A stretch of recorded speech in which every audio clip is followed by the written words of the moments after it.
Hello, hello les amis Cancer, ascendant Cancer, signe lunaire en Cancer, bienvenue pour cette guidance. Aujourd'hui, nous regardons quelle est la bonne surprise qui vous attend en novembre 2022.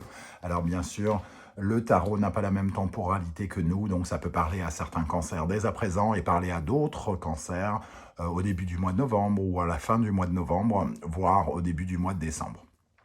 Voilà, notez-le, si jamais ça ne vous parle pas, n'hésitez pas à revenir sur cette vidéo. Je souhaite la bienvenue à ceux qui découvrent la chaîne pour la première fois et la bienvenue aussi aux réguliers, à ceux qui me soutenaient déjà par un moyen ou par un autre. Alors, bienvenue à vous, je vous rappelle que c'est un tirage général qui ne peut pas parler à tous les cancers de la même façon, donc prenez bien ces messages avec beaucoup de discernement. Prenez uniquement les messages qui vibrent avec ce que vous vivez. N'hésitez pas à adapter mon vocabulaire pour qu'il corresponde davantage à votre situation. Vous pouvez également faire votre propre interprétation aussi. Si vous ressentez des messages qui viennent vers vous, prenez-les. Voilà. Je vous recommande, comme d'habitude, de regarder la vidéo de votre signe ascendant et de votre signe lunaire pour avoir des compléments d'information et pourquoi pas recevoir un autre message qui peut-être vous parlera d'autant plus. Dans la barre d'infos juste en dessous, vous trouverez mon adresse email si vous désirez des renseignements pour les tirages personnalisés.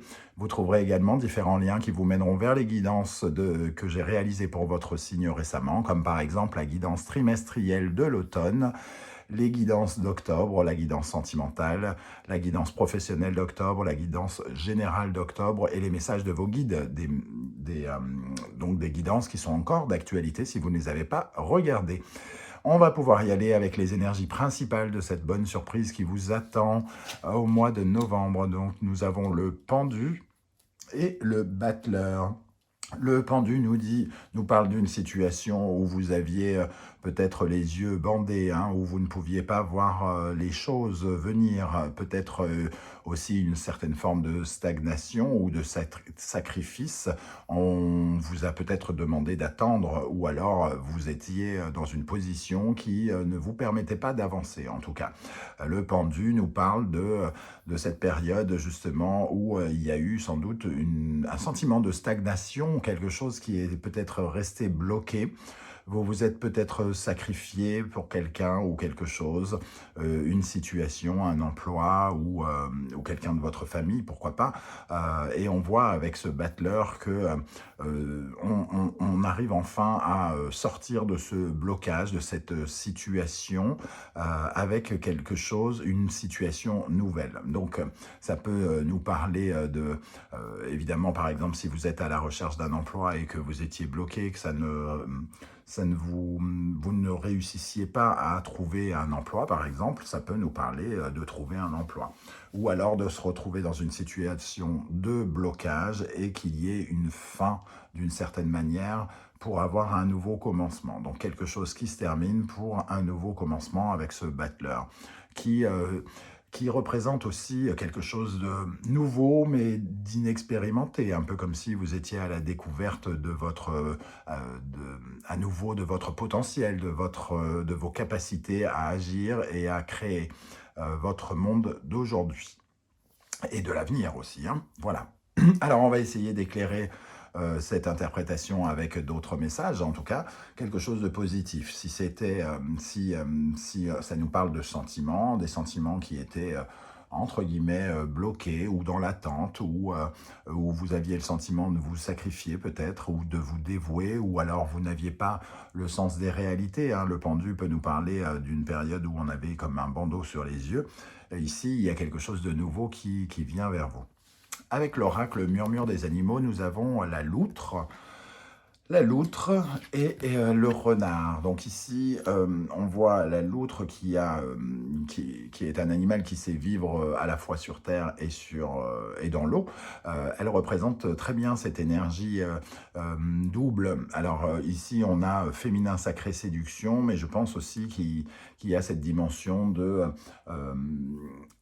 L'eau correspond à la vie, au mouvement de la vie, à ce qui est modifiable, à ce qui bouge, alors que la terre est stable et elle représente ce qui est solide. Donc on vous voit, entre guillemets, essayer de flirter avec ces deux mondes, essayer d'équilibrer quelque chose, peut-être de purifier votre stabilité et repartir vers quelque chose de nouveau. avec cette notion de séduction, de féminin sacré, hein, on nous parle aussi de réflexion, de beaucoup de réflexion quant à la ruse. Pour moi, il y a quelque chose ici qui vous relie avec le renard, donc la ruse, la stratégie, le besoin de trouver des solutions même quand il n'y en a pas, de surmonter les problèmes que vous rencontrez par la ruse, quitte à utiliser des méthodes que vous n'avez pas l'habitude d'utiliser, par exemple, comme l'attirance, comme une certaine forme de séduction. Vous essayez d'obtenir quelque chose par la ruse et par la séduction. Il y a quelque chose où vous essayez de convaincre quelqu'un, hein, pour peut-être régler vos comptes avec ce renard. Les mensonges et les tromperies, c'est aussi peut-être que vous avez rencontré des gens trahissants, des gens qui vous ont fait des coups, des entourloupes, entre guillemets, et vous essayez peut-être d'opter pour un peu la même attitude que ces gens, hein, pour obtenir quelque chose.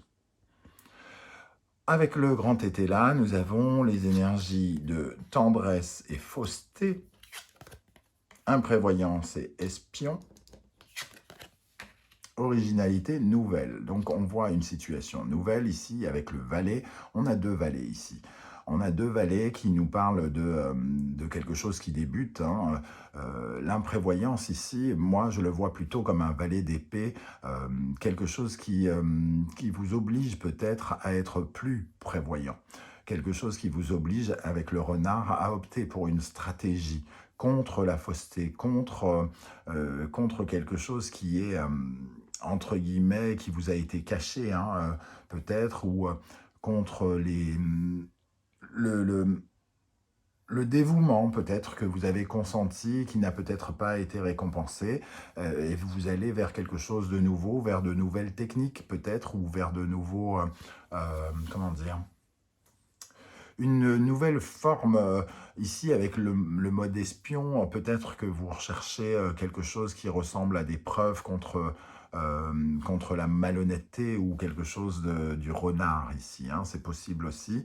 Et en tout cas, vous avez ici la possibilité d'aller vers de nouvelles choses. Vous avez des nouvelles, peut-être des courriers ou des papiers qui vous arrivent, qui vous permettent de, comment dire, c'est un peu comme si vous faisiez vous releviez des preuves sur papier pour vous défendre d'une situation.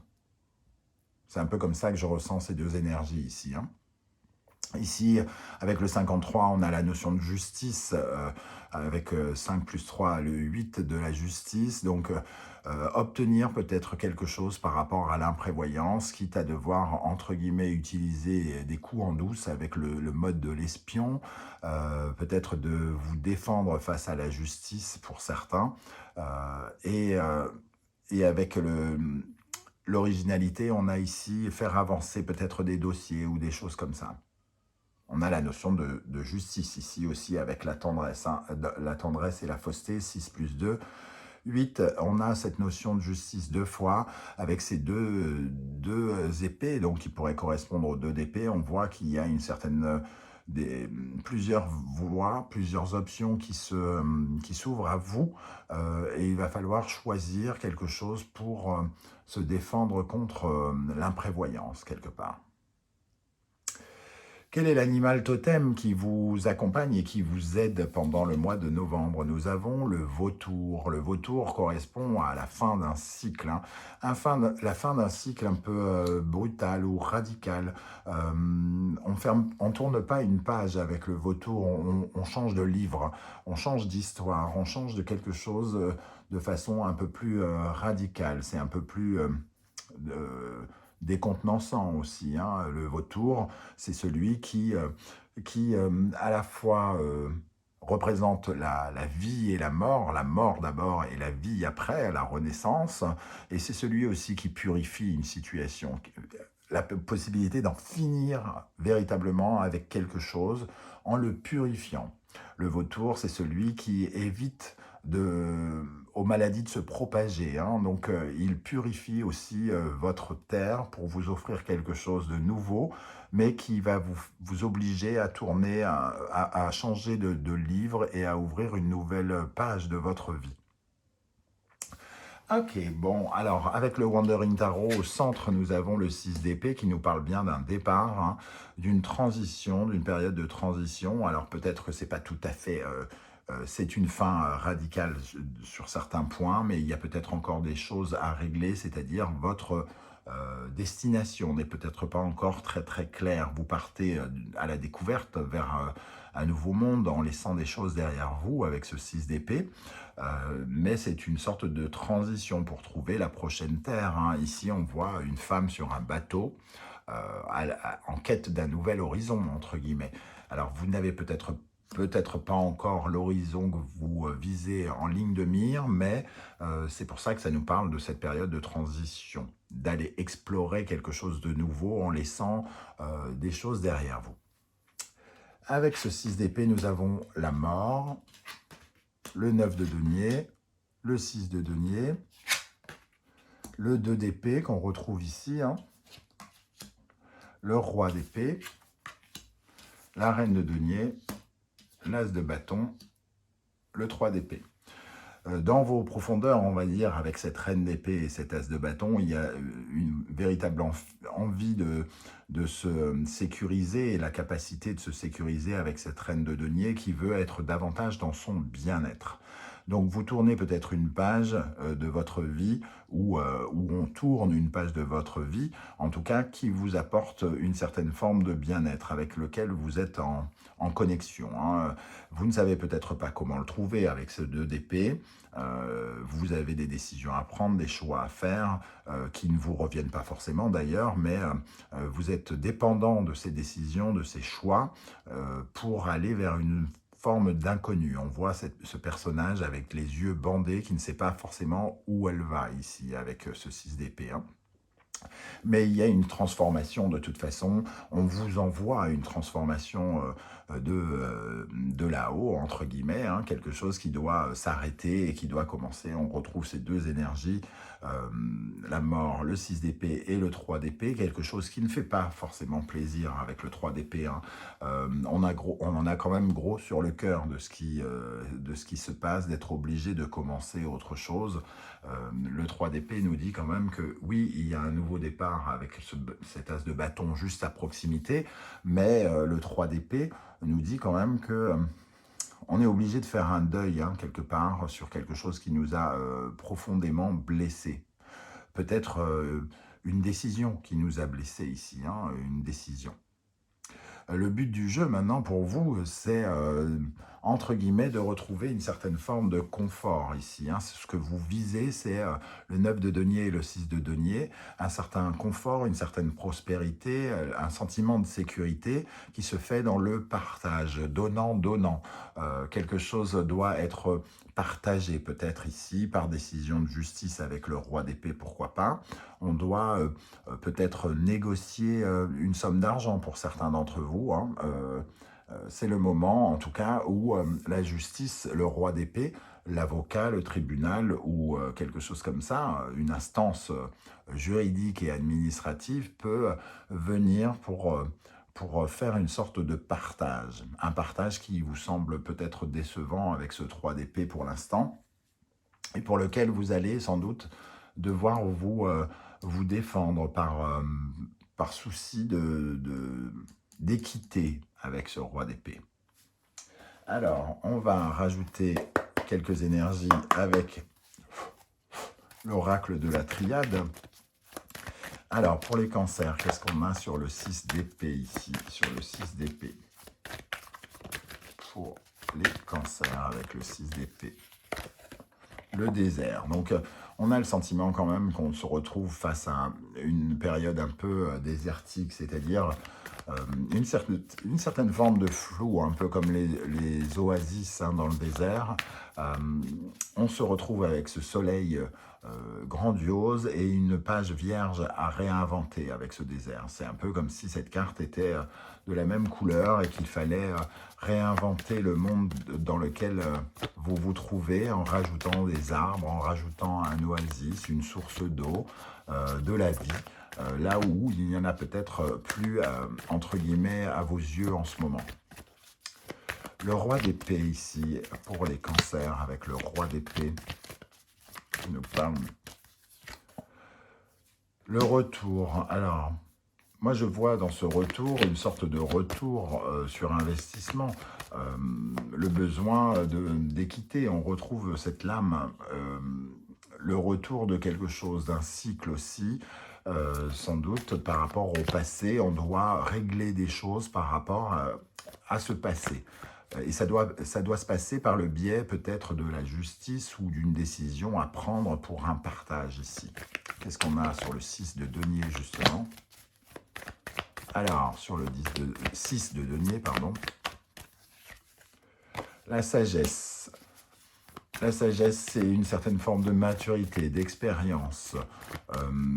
Quelque chose qui vous permet en tout cas de vous raccorder avec une meilleure compréhension et quelque chose qui facilitera votre parcours. Hein. Alors, qu'est-ce qu'on a avec ce 6 d'épée et la sagesse? Le voyage. Repartir vers de nouveaux belles aventures avec le sentiment que quelque chose a été partagé, que quelque chose est équitable, qu'on n'a pas fait tout ça pour ça. Tentation. Alors, il y a quelque chose qui peut être lié aussi à l'argent, l'envie d'avoir de l'argent avec cette tentation et de réclamer justice peut-être avec ce roi d'épée quant à un partage. Voilà les amis Cancer, je ne sais pas comment ça va vous parler, surtout n'hésitez pas à commenter, j'ai toujours plaisir à voir comment le tarot vous parle à vous derrière votre écran d'ordinateur ou de téléphone.